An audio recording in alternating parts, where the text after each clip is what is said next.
L'Exode, chapitre 18.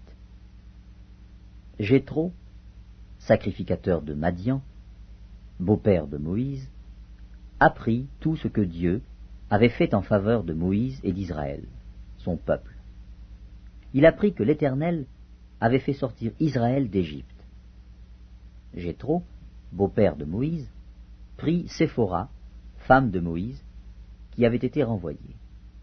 Il prit aussi les deux fils de Séphora. L'un se nommait Gershom, car Moïse avait dit « J'habite un pays étranger ». L'autre se nommait Éliézer, car il avait dit « Le Dieu de mon père m'a secouru, et il m'a délivré de l'épée de Pharaon ». Jéthro, beau-père de Moïse, avec les fils et la femme de Moïse, vint au désert où il campait, à la montagne de Dieu. Il fit dire à Moïse, « Moi, ton beau-père Jéthro, je viens vers toi, avec ta femme et ses deux fils. » Moïse sortit au-devant de son beau-père, il se prosterna et il le baisa. Ils s'informèrent réciproquement de leur santé, et ils entrèrent dans la tente de Moïse. Moïse raconta à son beau-père tout ce que l'Éternel avait fait à Pharaon et à l'Égypte à cause d'Israël, toutes les souffrances qui leur étaient survenues en chemin, et comment l'Éternel les avait délivrés. Jéthro se réjouit de tout le bien que l'Éternel avait fait à Israël, et de ce qu'il l'avait délivré de la main des Égyptiens.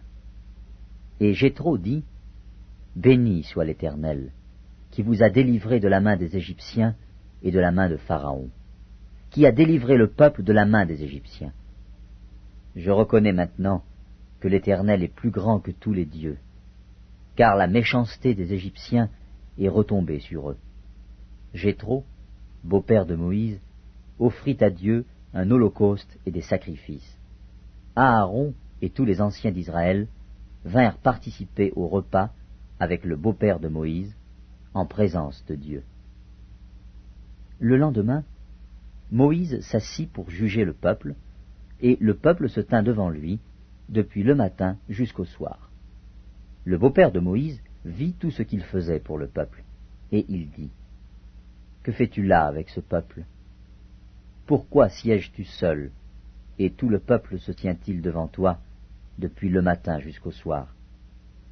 Moïse répondit à son beau-père, « C'est que le peuple vient à moi pour consulter Dieu. Quand ils ont quelque affaire, ils viennent à moi.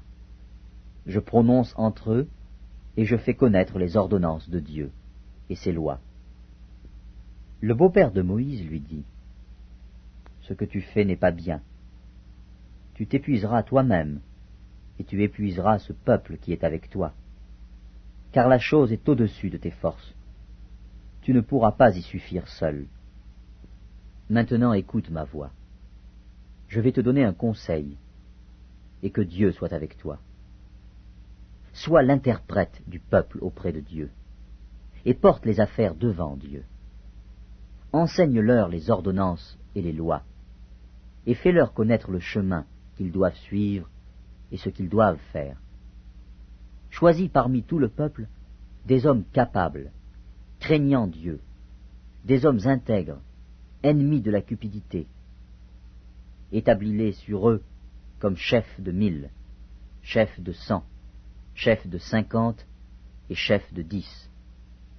Qu'ils jugent le peuple en tout temps, qu'ils portent devant toi toutes les affaires importantes et qu'ils prononcent eux-mêmes sur les petites causes.